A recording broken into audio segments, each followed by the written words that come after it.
Indonesia dan Malaysia kembali memanas karena ambalat.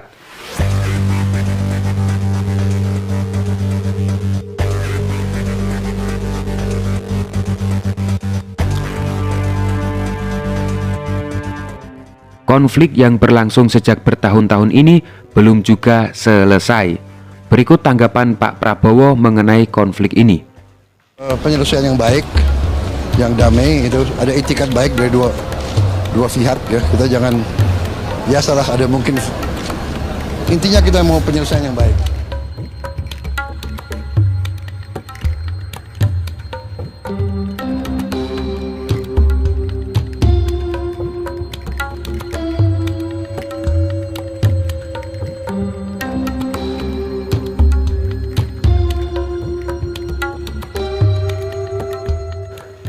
Dari sini kita bisa melihat banyak netizen Indonesia yang kecewa dengan sikap Pak Prabowo karena seakan-akan kurang tegas dalam menghadapi Malaysia. Karena Pak Prabowo ingin masalah ini diselesaikan secara damai saja. Sedangkan netizen Indonesia maunya keras ke Malaysia. Ganyang Malaysia, serang Malaysia, ayo kita perangi Malaysia. Berani juga ini netizen Indonesia ya. Cuma kalau kita cermati lebih dalam, ada alasan kenapa kok pemerintah Indonesia itu maunya damai-damai saja. Indonesia yang menganggap ambalat ini sebagai miliknya, ketika Malaysia berkuar-kuar bahwa mereka juga memiliki ambalat, kenapa Indonesia kok nggak langsung serang saja? Kenapa kok pilih diselesaikan secara damai? Ada apa ini? Oleh karena itu tonton video ini sampai habis, pasti kalian akan mendapatkan pencerahan bahwa Malaysia tidak salah-salah amat mengatakan bahwa ambalat itu milik mereka. Dan Pak Prabowo juga tidak salah-salah amat ketika Pak Prabowo ingin menyelesaikan ambalat dengan Malaysia ini secara damai. Selamat menyaksikan.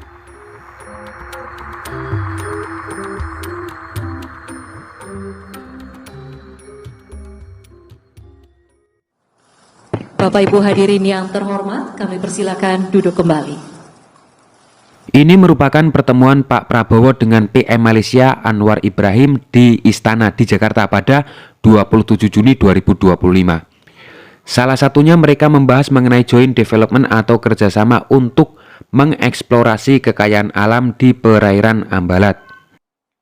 Contoh masalah ambalat, kita sepakat bahwa sambil kita saling menyelesaikan masalah-masalah hukum, kita sudah ingin mulai dengan kerjasama ekonomi yang kita sebut joint development.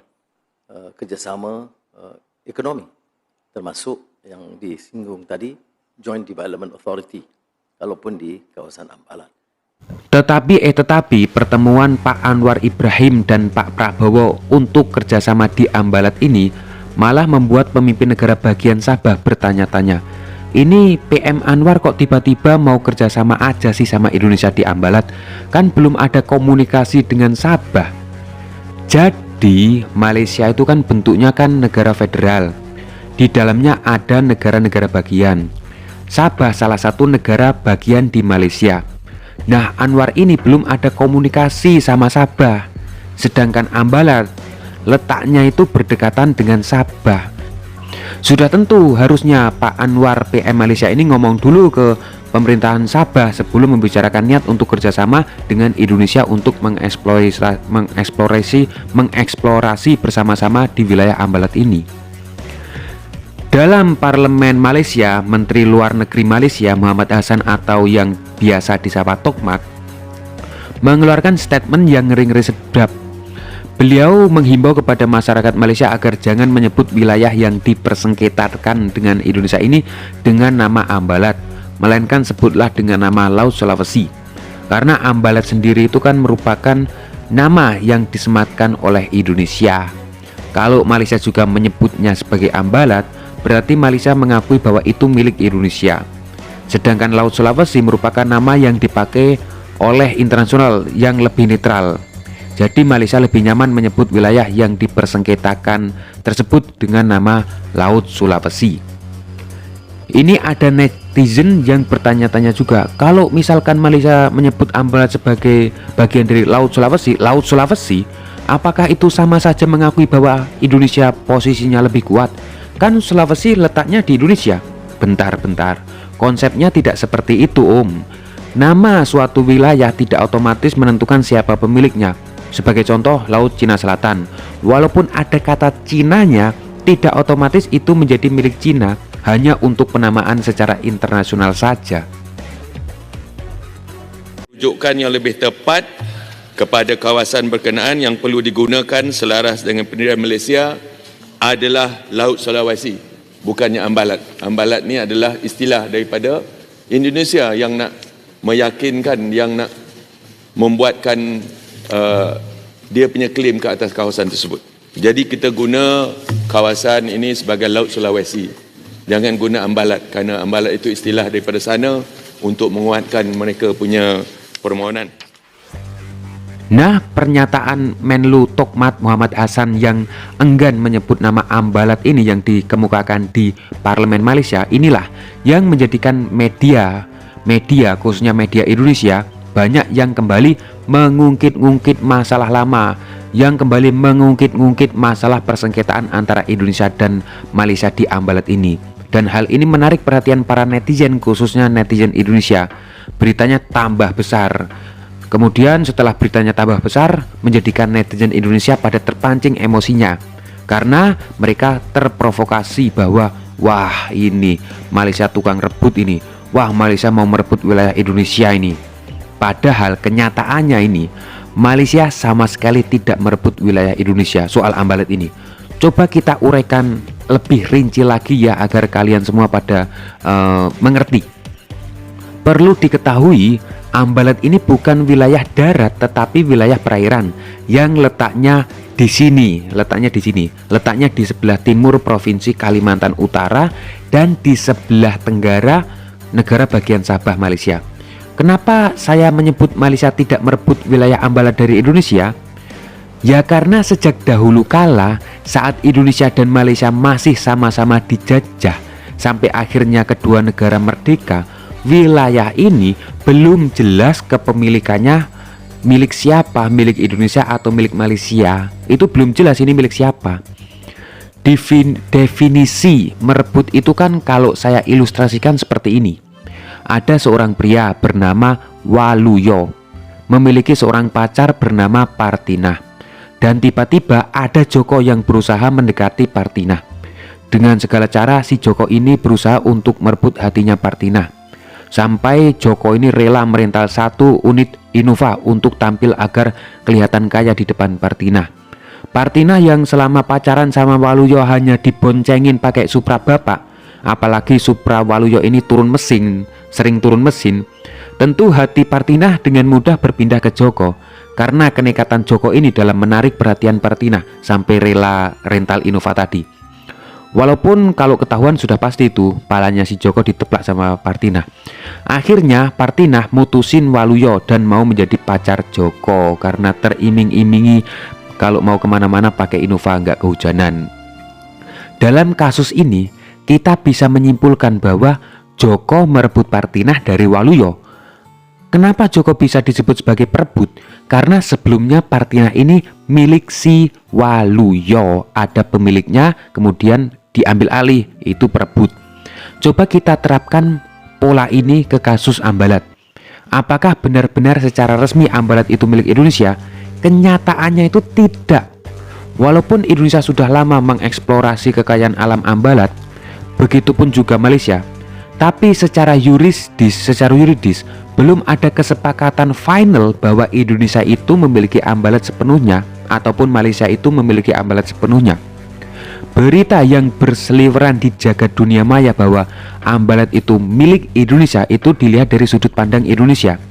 Saya mengatakan ini bukannya saya tidak cinta Indonesia. Kalau misalkan saya ditanya sebagai orang Indonesia, sebagai orang yang cinta sama negara kita ini, kalau misalkan ditanya Ambalat itu milik siapa, tentu saya dengan lantang mengatakan Ambalat ini milik Indonesia. Tapi kalau misalkan dilihat dari berbagai sudut pandang melibatkan banyak pihak, tidak hanya sudut pandang Indonesia, kenyataannya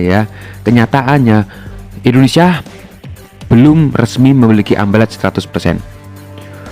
Nah, kalau Indonesia belum sepenuhnya memiliki dan wilayah ini masih menjadi persengketaan antara Indonesia dan Malaysia, maka pernyataan yang mengatakan bahwa Malaysia merebut Ambalat dari Indonesia adalah keliru.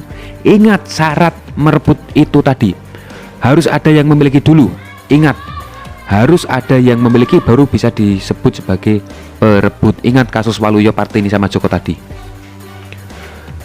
Tapi ya, kemudian muncul sebuah pertanyaan, kenapa bisa-bisanya perbatasan antara Indonesia sama Malaysia ini nggak jelas di wilayah Ambalat, padahal kedua negara sudah berdiri lama loh. Jawabannya itu semua karena warisan penjajahan masa lalu.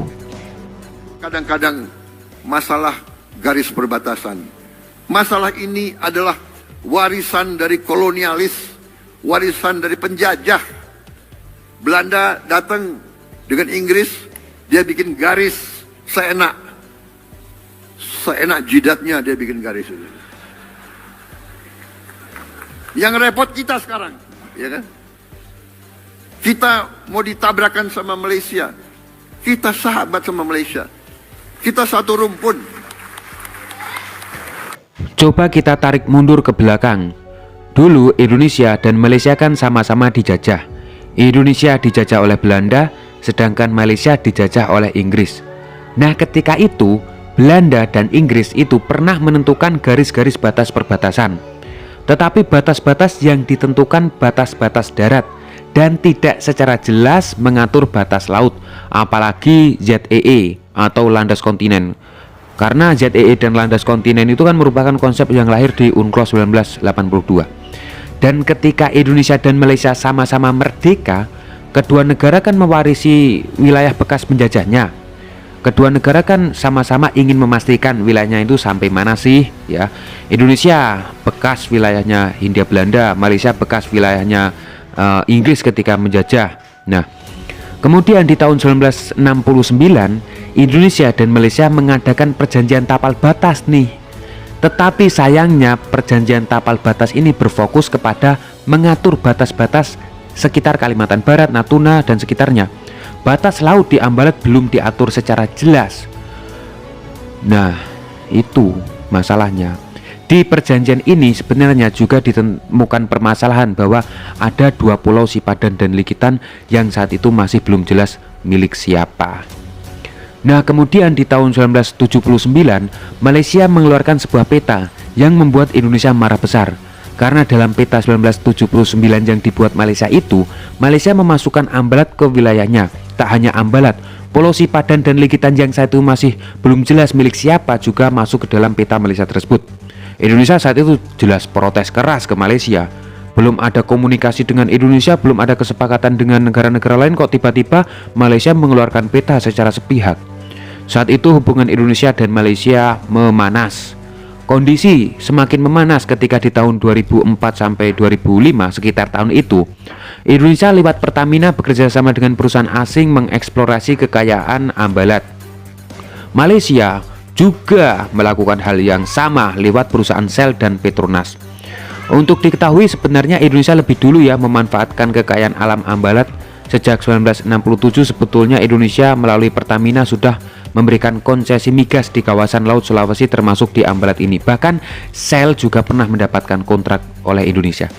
Ya, bisa dibilang tidak hanya rebutan wilayah tapi juga rebutan kekayaan alam yang ada di Ambalat. Di tahun 2005 inilah terjadi insiden kapal perang di mana TNI Angkatan Laut dan Angkatan Lautnya Malaysia beberapa kali saling menghalau di sekitar Ambalat. Tapi ingat, kapal-kapal perang mereka tidak sampai perang, ya, tidak sampai mengecerotkan rudal satu sama lain. Kesimpulannya adalah wilayah Ambalat ini baik Indonesia dan Malaysia belum jelas ini milik siapa, ya, secara penuh ini milik siapa belum jelas. Jadi di tingkat internasional pun belum ada dokumen resmi yang menyatakan bahwa Ambalat ini milik siapa secara final. Karena walaupun sudah ada panduan lewat UNCLOS 82 untuk mengukur batas landas kontinen atau semacamnya, tapi tetap saja kalau mau disahkan ini milik siapa harus ada perjanjian kedua belah pihak. harus ada perjanjian antara Indonesia dan Malaysia, dan sampai sekarang perjanjian antara Indonesia dan Malaysia belum juga disepakati oleh kedua negara. Seperti itu, Om. Nah, sudah jelas kan? Terima kasih.